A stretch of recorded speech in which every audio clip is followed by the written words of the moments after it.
Amount যদি তুমি নিয়ে থাকো সেটাও স্যালারির মধ্যে ইনক্লুড হবে, পরবর্তী ইনকাম ইয়ারে এসে সেটা অ্যাডজাস্টমেন্ট হবে, আর কিছু না। Clear to all?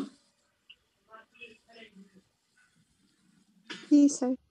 তাহলে এগুলো আমি এবার মুছে ফেলছি। হ্যাঁ, তাহলে আমার এখানে আউটস্ট্যান্ডিং স্যালারিও আসবে।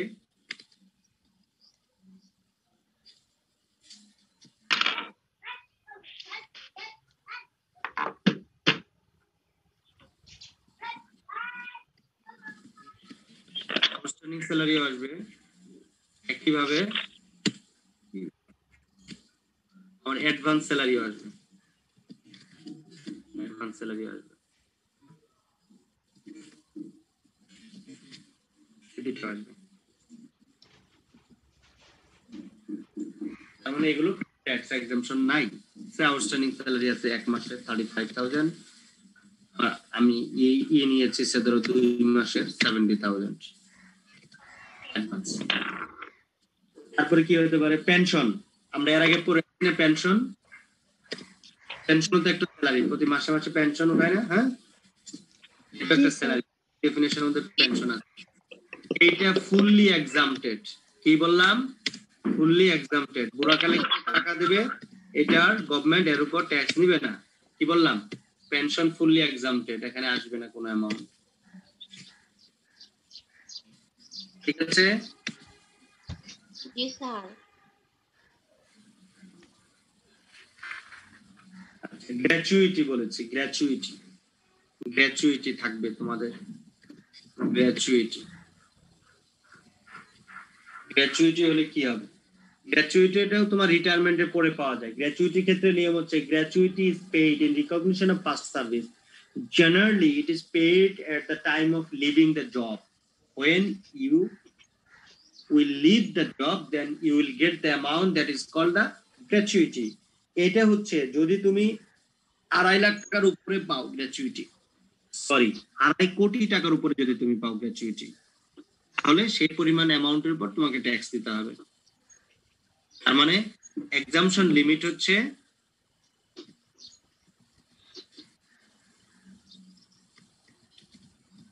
এক্সাম্পশনটা কতটুকু হচ্ছে? 2.5 কোটি, 2.5 crore। নরমালি এত টাকা কেউ পায় না, তার মানে টোটাল অ্যামাউন্টই এক্সাম্পটেড। কেউ যদি গ্র্যাচুইটি 2.5 কোটি টাকার, রোহিত ভাই,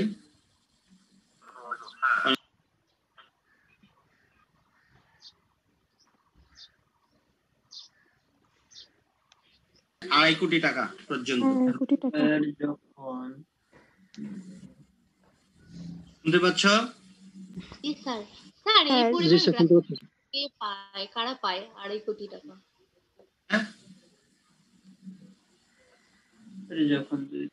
এই ভদ্রলোক গ্র্যাচুইটি পেয়েছে তোমার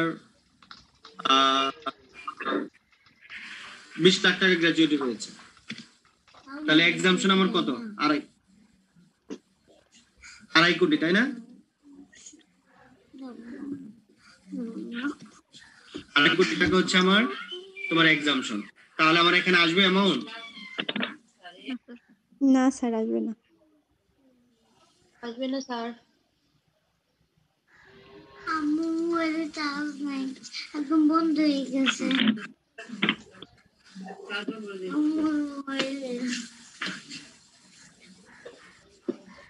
আচ্ছা, তারপর হচ্ছে যে employers contribution to recognised provident fund. Recognised provident fund নিয়ে একটা ক্লাস নেব, ওইটার উপর একটা বিশদ আলোচনা আছে, তো এখানে একটু সিম্পলি বোঝাচ্ছি। সেটা হচ্ছে employers contribution to recognised provident fund. আমি লিখছি এখানে,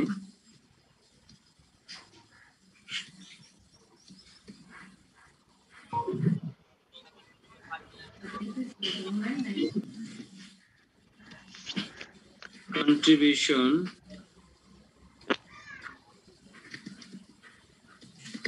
to recognized provident fund, RPF সংক্ষেপে বললাম।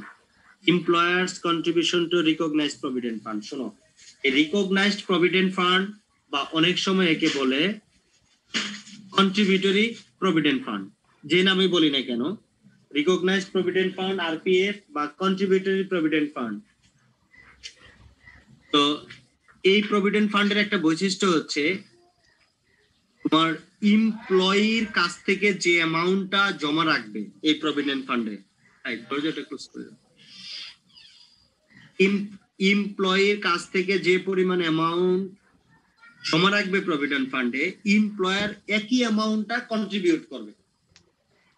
যেমন এমপ্লয়ারের কাছ থেকে যদি 10% of his or her basic salary যদি কেটে রাখে, দ্যাট ইজ 42,000 টাকা যদি কেটে রাখে, 42,000 টাকা আবার এমপ্লয়ারও কন্ট্রিবিউট করবে সেই জায়গায়। তার মানে প্রতি মাসে 84,000 টাকা তার প্রভিডেন্ট ফান্ডে জমা হবে, সরি প্রতি বছর।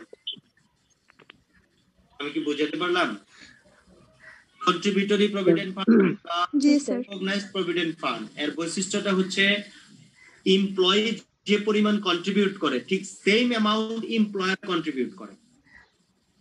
এমপ্লয়ি যদি কন্ট্রিবিউট করে 10% of his or her basic salary, that is 4,20,000 টাকা, 10% হচ্ছে 42,000 টাকা, তাহলে এমপ্লয়ি বেতন থেকে 42,000 টাকা একই অ্যামাউন্ট আবার এমপ্লয়ারও কন্ট্রিবিউট করে টোটাল 84,000 টাকা তারা প্রভিডেন্ট ফান্ডে রাখবে। ক্লিয়ার এবার? জি স্যার। কিন্তু আমার আমি যখন স্যালারি ইনকাম যখন আমি ক্যালকুলেট করব বা অ্যাসেস করব, তখন আমি কতটুকু অ্যামাউন্ট নেব? আমার নিজের স্যালারি তো আমি একবার দেখিয়েছি, এখান থেকে কেটে রাখছে, সেটা তো আর আমার দেখানোর দরকার নাই। বাট আমার এমপ্লয়ার আমাকে যতটুকু দিচ্ছে সেই পরিমাণ শুধু আমাকে দেখাইতে হবে। এই জন্য বলছে এখানে employers contribution to recognised provident fund, মানে এমপ্লয়ার যতটুকু কন্ট্রিবিউট করবে ততটুকুই টোটাল স্যালারি এখানে আসবে, সে ধরো 42,000 টাকা।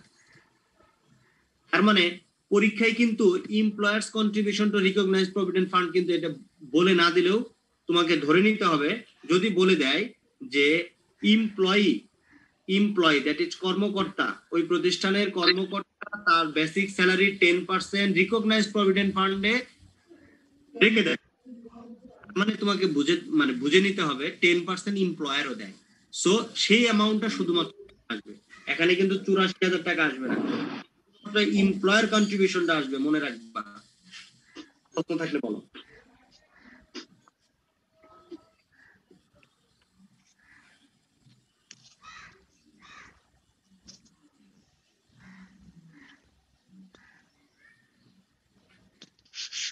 প্রশ্ন নেই? না স্যার। গুড, প্রশ্ন না থাকলে ভালো, বুঝতে পেরেছো তাহলে। আচ্ছা, এবার এই রিকগনাইজড প্রভিডেন্ট ফান্ডে আমরা ইন্টারেস্ট পাবো, এই ইন্টারেস্টটা আমরা টোটাল স্যালারিতে কিভাবে দেখাবো? ঠিক আছে, তো এখানে ইন্টারেস্টের একটা আছে, সেটা আমি দেখাচ্ছি। ইন্টারেস্টে কিভাবে দেখাই? Interest on recognised provident fund, আমি একটু সংক্ষেপে লিখছি। Interest on recognised provident fund, সে ধরো তোমার রিকগনাইজড প্রভিডেন্ট ফান্ডে 18% হারে তোমাকে ইন্টারেস্ট দেয়। কি বললাম? তোমাকে 18% হারে তোমাকে ইন্টারেস্ট দেয়। তাহলে তোমার জমা ছিল কত? 84,000 টাকা। 84,000 টাকার উপর তুমি 18% ইন্টারেস্ট পাবা। তাহলে এখানে আমরা বের করি 84,000 মাল্টিপ্লাই 0.18, 15,120 টাকা তুমি ইন্টারেস্ট পেয়েছো। ইন্টারেস্ট অন আরপিএফ পেয়েছো 15,120। তোমার এক্সাম্পশন লিমিটটা হচ্ছে লেস এক্সাম্পশন,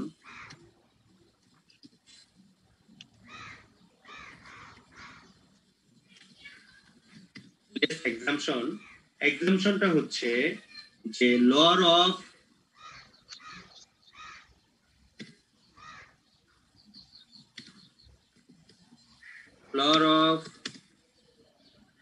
interest at 14.5%,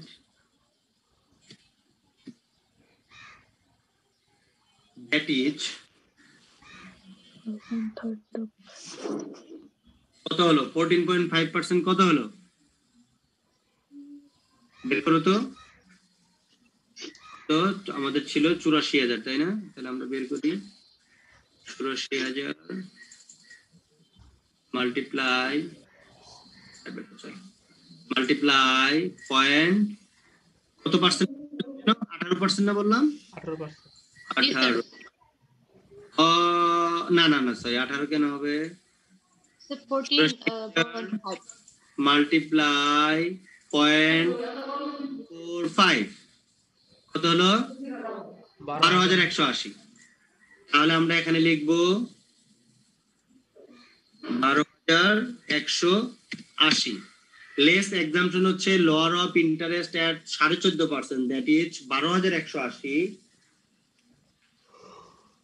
অথবা 1/3 of the basic salary.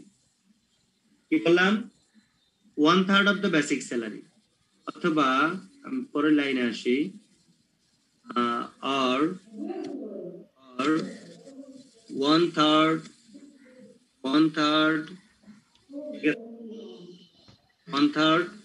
of basic salary. 1/3 of basic salary. 1/3 of basic salary কত? That is বেসিক স্যালারি হচ্ছে তোমার বেসিক স্যালারি 4,20,000 এর 1/3 বের করি আমরা। ক্লিয়ার? 4,20,000 1,40,000। হ্যাঁ, 1,40,000, রাইট, 1,40,000। তাহলে আমরা এখানে লিখবো 1,40,000। তাহলে এক্সাম্পশন লিমিটটা হচ্ছে তুমি যতটুকু ইন্টারেস্ট পাবা সেটা তো তুমি লিখবা, লিখে তোমার এক্সাম্পশন লিমিট করবা 14.5% অথবা 1/3 অফ দ্য বেসিক স্যালারি। দুইটার মধ্যে যেটা ছোট, কি বললাম? দুইটার মধ্যে যেটা ছোট তাহলে 12,180, সেটা ছোট। লোয়ার ওয়ান, তাহলে লোয়ার ওয়ান হচ্ছে কোনটা? 12,180। এই পরিমাণ টাকা তুমি এখন কি পাবা? এক্সাম্পশন পাবা। তাহলে এটাকে আমরা মাইনাস করে দেই, মাইনাস ফিগারে করে দেব, শিট, মাইনাস ফিগার করে দেব। তাহলে আমরা এখানে করে দেব এটা প্লাস এটা করে দেব। তাহলে তোমার এই পরিমাণ 2,940 টাকার উপর তোমাকে ট্যাক্স দিতে হবে। ক্লিয়ার টল? ওকে, আমরা তাহলে পরেরটাই পরের গুলো চলে যায়। আরো কিছু আছে। না না, এমনি দেখেছিলাম। কই আছিস? যেমন এখানে লাঞ্চ অর টিফিন, যদি তোমাকে লাঞ্চ দেয় বা লাঞ্চ ভাতা দেয়, হ্যাঁ, লাঞ্চ দিলে তো সেটা আলাদা হিসাব। যদি তোমাকে লাঞ্চ ভাতা দেয় বা টিফিন ভাতা দেয়, লাঞ্চ বা টিফিন ভাতা দেয়, লাঞ্চ স্ল্যাশ টিফিন, আবার আপুর সাথে যেতে হবে, টিফিন অ্যালাউন্স কি হবে কেউ বলতে পারো? এগুলোর উপর ট্যাক্স দিতে হবে। তোমাকে 2,000 টাকা দেয় প্রতি মাসে লাঞ্চ বা টিফিন অ্যালাউন্স দিতে হবে। ঠিক আছে? আর আমরা আরেকটা পরে আসছিলাম, লিভ এন্ড ক্যাশমেন্ট। তুমি যদি ছুটি নগদায়ন করো, তোমার ছুটির বিনিময়ে যদি তুমি টাকা নাও, সেটার উপরও তোমাকে ট্যাক্স দিতে হবে। লিভ এন্ড ক্যাশমেন্ট, লিভ এন্ড ক্যাশমেন্ট, সে তুমি ছুটি নগদায়ন করেছো 30,000 টাকা, তোমার উপর এর উপর ট্যাক্স দিতে হবে। আপাতত এ পর্যন্ত। আরো দুই একটা জিনিস যদি আসে আমরা সেগুলো আরো পরবর্তীতে আলোচনা করব। তাহলে এই হচ্ছে স্যালারি এলিমেন্ট। মোটামুটি 90% বলে দিয়েছে, আর 10% বাদ আছে। একটা স্যালারি, একজন মানুষের স্যালারিতে, একজন ব্যক্তির স্যালারিতে এতগুলো জিনিস থাকতে পারে।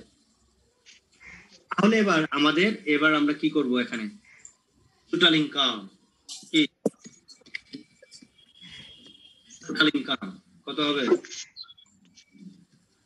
এক্সেল যেহেতু আছে, খুবই সহজ, খুবই সহজ। 23 আসে না কেন?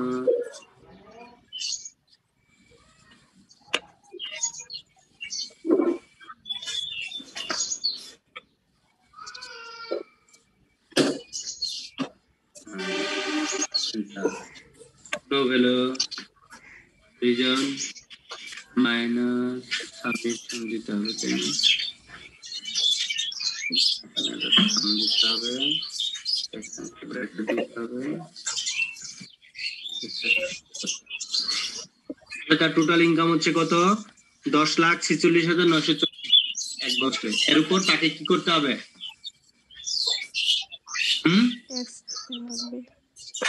ট্যাক্স দিতে হবে। এর উপর তাকে ট্যাক্স দিতে হবে।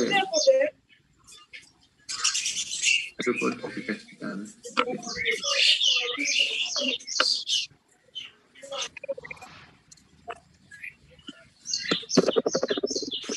10,46,940 টাকা। সাউন্ড আসতেছে, সাউন্ড আসতেছে।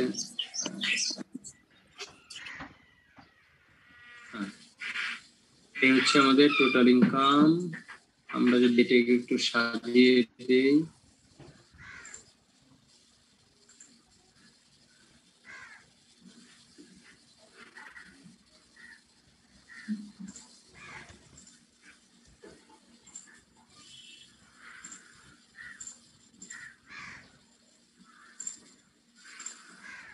টোটাল ইনকাম 10,46,940 টাকা। এর উপর ট্যাক্স। এইভাবে আমাদের তোমাদের প্রশ্নে মানে এই জিনিসগুলো দেওয়া থাকবে, তোমাদেরকে এভাবে সাজিয়ে ইনার কলাম আউটার কলাম দিয়ে আমাদের টোটাল ট্যাক্স বের করতে হবে। এই জিনিসগুলো মুখস্থ করতে হবে বা খেয়াল করতে হবে কোনটা কতটুকু এক্সাম্পশন লিমিট, কোনটা এক্সাম্পটেড, কোনটা এক্সাম্পটেড না, কোনটা এক্সাম্পশন হলে কতটুকু এক্সাম্পটেড, এই জিনিসগুলো খেয়াল রাখতে হবে। ঠিক আছে? জি স্যার। জি স্যার।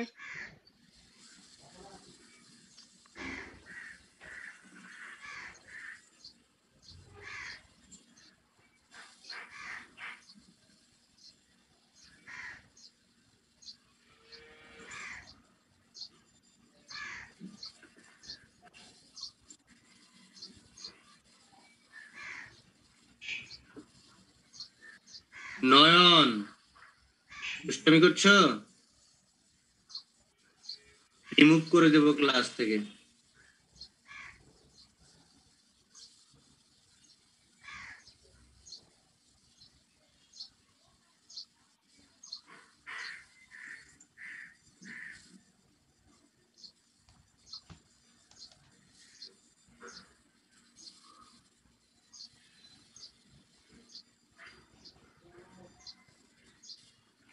আচ্ছা, আজকে আজকে আর তাহলে আর দেখাচ্ছি না, টাইমও শেষ হয়ে যাচ্ছে।